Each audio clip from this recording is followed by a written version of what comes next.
Welcome to Human Design Playtime, the show that discusses the highest potential and the lowest shadows of ourselves and our playmates. We use ourselves as examples and take some bold liberties to discuss public figures, even the celebrities we love to hate. Bring your open mind and a sense of humor. Who knows? We may be talking about you. Hi, Tammy. Hi, Janet. Good to see you. So good to see you.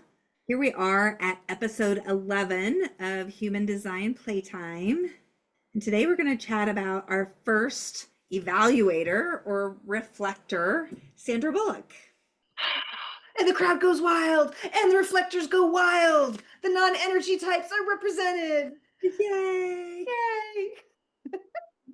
It's interesting too because really, it's like 1% of the population. So we could have done 99 other types before and it would have been kind of accurate as far as representation, but we're going to try to pull a few more of them in and talk about them on the show. This is our DEI portion. So Sandra Bullock, she is a reflector. She was born July 26, 1964 in Arlington County, Virginia. And as those of us who know her, she's an actress, but she's also a producer. I didn't know that until I looked her up. She starred in over 50 films and produced over 15 works in film and television. Didn't know that either. And produced George Lopez's TV series. She has huge blockbusters like Speed, Miss Congeniality, The Proposal, The Heat, Ocean's 8, on and on. Her German mother was an opera singer and a voice teacher, and her father was an employee in the army and also a voice coach. So she grew up in the theater and having little roles in her mother's productions. She's won a countless number of awards. She's one of the few reflectors that I know about. I only know of a few others, at least in the acting world. I think that having that, it's not an energy type, but having that type would be really great in film, though, and being able to really mold yourself into any role. And I feel like that we see that with her. I mean, 50 films, over 50 films, that is a lot. Yes. And what's funny is I was thinking of Spanish when the Spanish language when I was preparing for this podcast, because you know how projectors and advisors, their energy comes from the chest and it gets narrow and focusing so they can absorb the other person. They absorb one person at a time. Their existential question is, who are you? Well, that energy of the reflector is very different. It is designed to experience multiple, not just people, but environments. So they can do the environment. So I was thinking of, in Spanish, tú or usted versus, ellos, or, the conjugation for them versus just you. I was mixing all of the things I'm studying at the same time. It's lots of fun that way. So they're here, they have this moving energy around them, like moving Teflon, that is reflective of their environment and their community. And they are what's considered like the canary in a coal mine. That's one of the metaphors, not the only metaphor, where they can reflect back the health of a community. Mm-hmm. Or the disease or the discomfort, whatever it is. Yeah, dysfunction, because they're here to really be that objective person in that and really mirror back the environment. They're the ultimate mirror in a relationship. And Tammy, that chart that you put up behind which is Sandra's chart, you mentioned the mirror. She has so much white in her chart, those big chunky shapes. Those are the functions or centers. And they are open, what we call open, which means there's no defined way of behaving or functioning in those centers. So she can experience other people who have a specific way of functioning and behaving. Mm. Yeah. What I thought was really cool is we're recording this during the full moon, and she would be a moon being. Tell us more. What's interesting about being a lunar being, a moon being? Well, her decision-making strategy is she needs to wait 28 days to make a decision. Can you imagine? That is like the ultimate learning of patience. And essentially, it's because, the moon moves around about twice a day, actually. And they need to kind of evaluate how they feel throughout those different cycles as the moon moves around.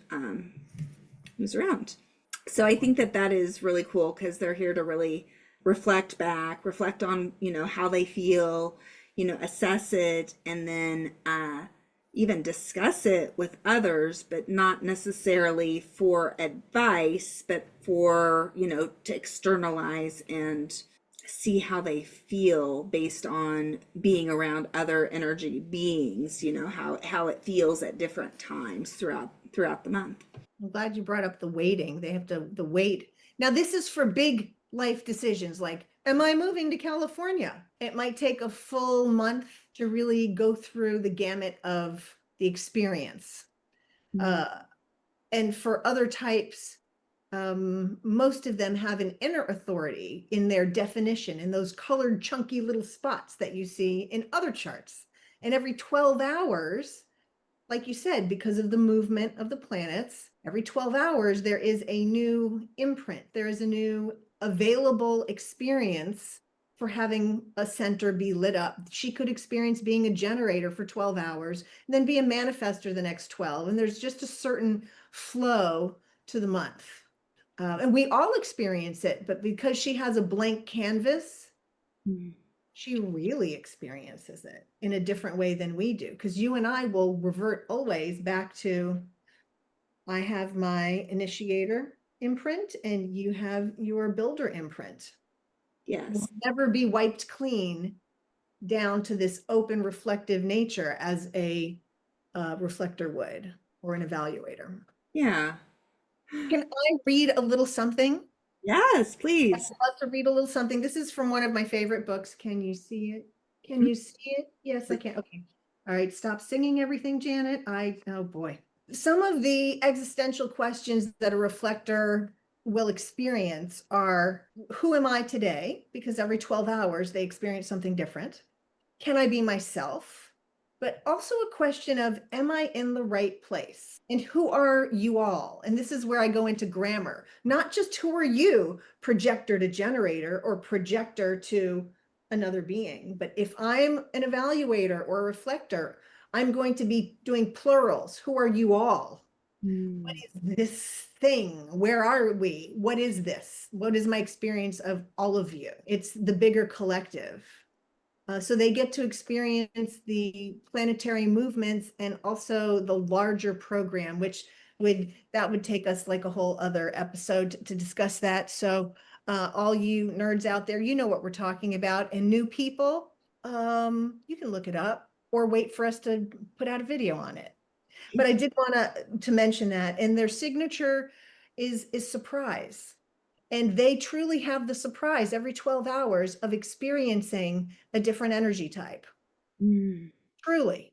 I had in my foundation class, the teacher and the teacher's assistant were both evaluators, and they actually talked about that sometimes it could take longer than 28 days for them to make a decision because, they're still not really sure at that point. Again, as you said, for those major decisions, not, what you're going to have for dinner, because then you would probably starve to death. But she'd be so skinny. Oh my God. How skinny would she be? Cut that out. Delete that. Go on the reflector diet, the 29.5-day cycle. Chicken salad or tuna salad? I don't know. Check with me in 29.5 days. Why am I doing that accent? Because I live here. Sorry. You're embodying the open throat and changing your your voice to be fun. I love it. There is this like superpower that the reflectors have, which are not just to tell what communities and environments are healthy and operating correctly, but they can also spot a person or like a location that is really healthy, especially a person who is in their own autonomy and they're ready to break out of the homogenized community. Hmm. So that is their superpower of going, ooh, this person is ready to crack out of the pattern. Hmm. And I've been doing more reading. I only have 2 reflector clients, and I'm so thankful for them. But most of the people I work with are energy types or projectors. Projectors are also non-energy types, but there are more of them, like 22%. So it is just a treat to read up again on reflectors. Hmm. Hmm. Yeah, I have a reflector client and he's a beautiful, beautiful energy. I just love chatting with him and, hearing his perspective and even listening to how he is evaluating his environment, hearing how healthy or unhealthy it is during our conversations. I think that that's something that not just for reflectors, but anybody that has there in the very center, that open identity, uh, you're very sensitive to the environment and making sure that it feels good to you is very important. And this evaluator that I work with, he actually went in one of our first sessions. We were talking about, his type, and I was like, you really, the people or you surround yourself is really important. He was like, oh yeah, I worked with a therapist after some challenges, and they said that each morning when you get before you get out of bed, put on your invisible condom essentially to where you go out there and you're like protected from all the other energy. And I thought that that was, it's not a bad idea for all of us to understand who we are when we're by ourselves and kind of put our little bubble on instead of always taking in the information, taking in the other people. Sometimes it's really powerful to just to have that alone time to really understand who you are on your own. Mm, that's neat. Yeah. It was kind of funny. It was really early in our relationship. I was like, oh, that's really funny. I can see that. You put on your aura bubble, you put your bubble on Put your bubble on. Yes, yes. and zip it up or glue it up or whatever. So back to Sandra. But that all relates. That all relates. I mean, everyone has to experiment with different ways. And you just brought that up. Like, we are not here to tell people what to do.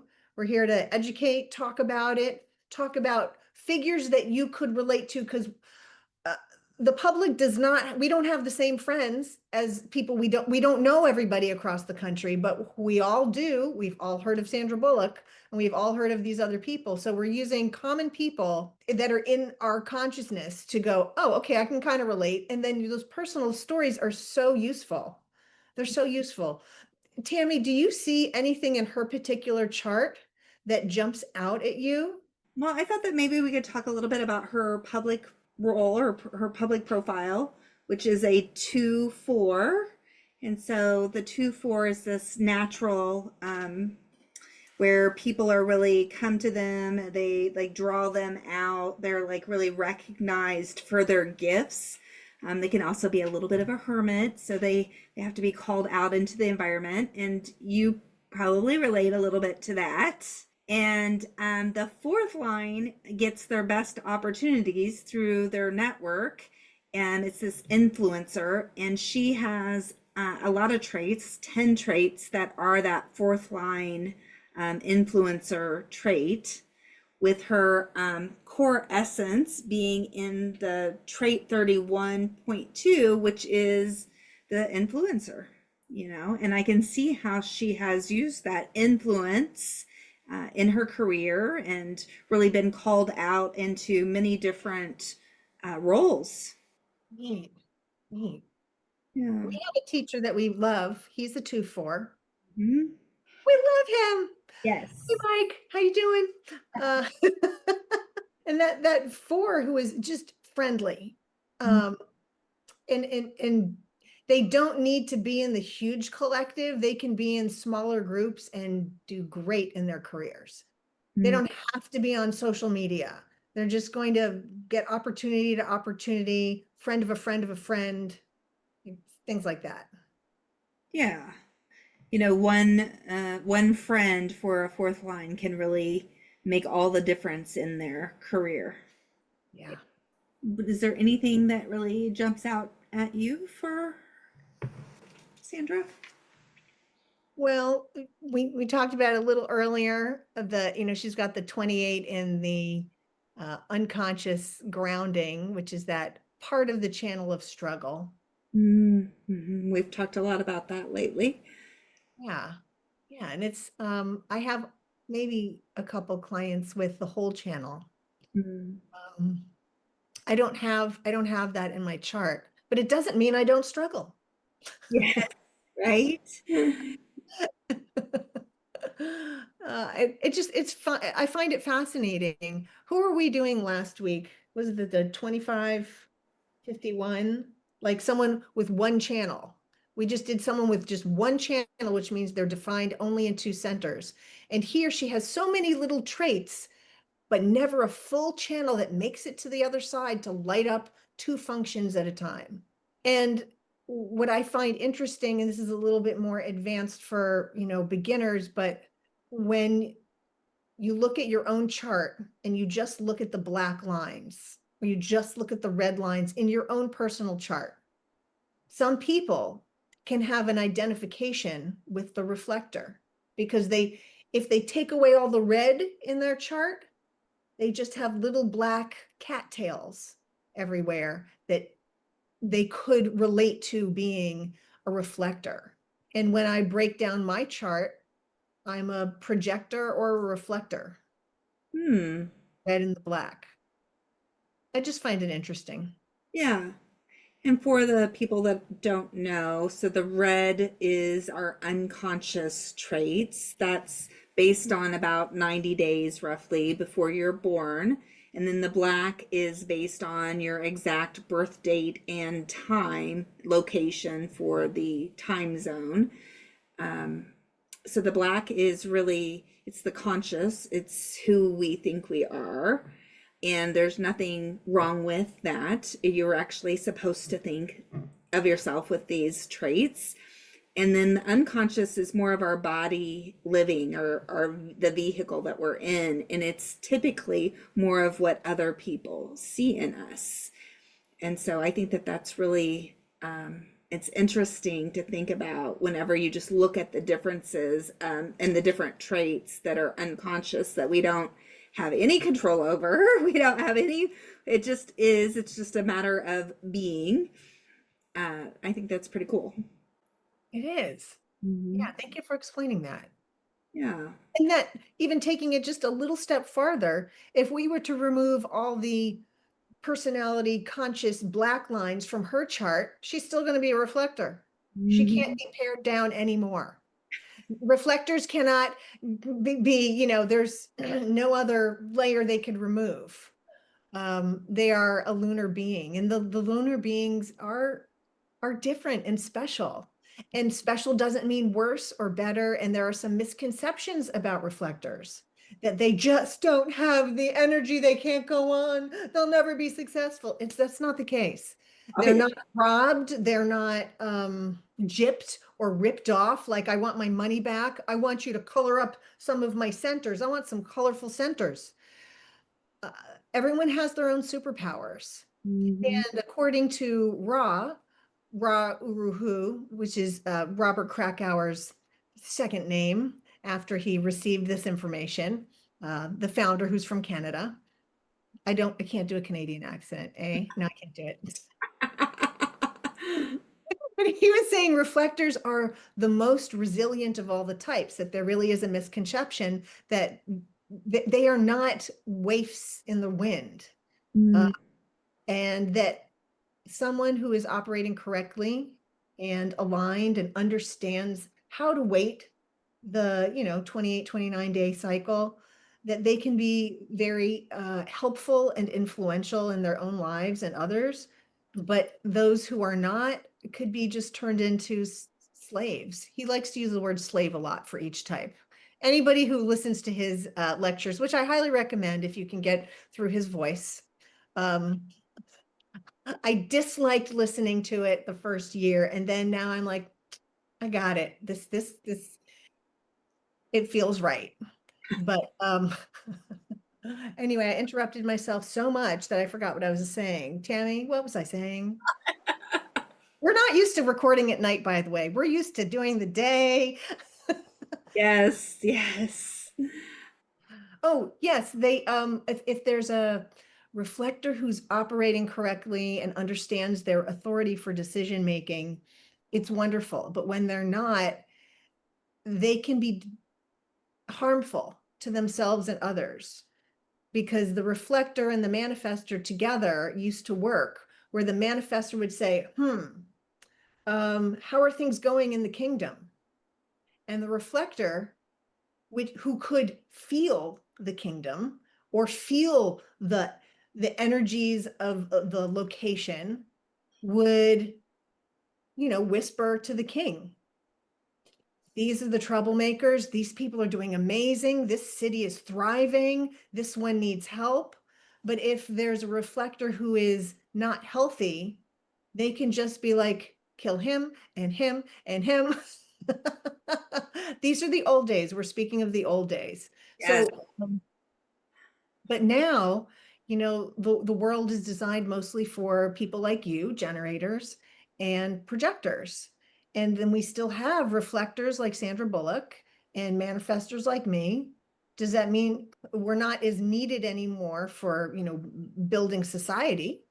It's already been built, but as Rob would call it, like, we can still do our shows. We can do our tricks and our twirls and have a wonderful life.